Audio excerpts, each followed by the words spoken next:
보신 것처럼 금융지주들의 주 수익원인 은행 이자 이익은 여전히 든든했습니다.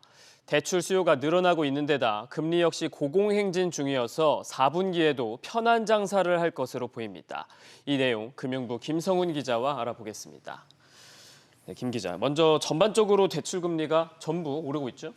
네, 지난달 은행의 전체 평균 대출 금리는 전달보다 0.07%포인트 오른 5.17%를 기록하면서 3개월 만에 반등했습니다. 은행채 등 시장 금리가 상승하면서 가계대출과 기업대출 모두 올랐기 때문인데요. 가계대출 금리도 0.07%포인트 상승했는데 주택담보대출은 0.04%포인트 오르면서 4개월째 상승세를 이어갔고요. 전세대출 같은 보증대출과 신용대출도 일제히 올랐습니다.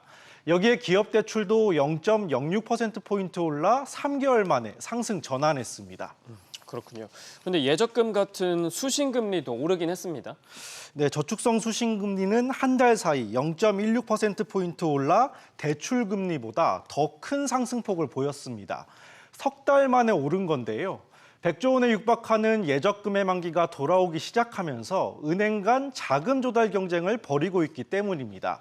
이에 따라 은행의 수익성과 관련된 예대금리 차도 0.09%포인트 줄었습니다. 예대금리 차는 이렇게 줄었는데 하지만 시장 상황은 여전히 은행에게 유리하게 돌아갈 것 같다고요? 네, 말 그대로 수신금리는 찔끔, 대출금리는 껑충 오를 가능성이 높아지고 있기 때문입니다. 금융당국이 수신 경쟁을 자제하라는 신호를 연일 좀 보내고 있고요. 여기에 가계대출 억제를 이유로 은행이 자체적으로 대출 가상금리를 높이는 것도 용인하고 있는 상황입니다. 본격 이사철에 접어들면서 대출 수요도 늘어 이달 들어 벌써 주요 시중은행의 대출 잔액은 전달 증가폭보다 2배 많은 3조 4천억 원을 넘어섰습니다. 이 때문에 4분기에도 이자 이익은 견조할 것이란 전망이 나옵니다. 들어보시죠. 연체만 생기자고 관리를 잘 한다 그러면은 결국 금리 높은 거에 따른 이자이익은 계속 증가할 가능성이 있고요. 은행도 견조한 상승세가 예상이 돼서 전체적으로 금융주주사의 수익성은 계속 유지가 될 것 같고. 최근에는 예적금 금리가 1년보다 6개월 만기가 더 높은 금리 역전도 이례적으로 나타나고 있는데요.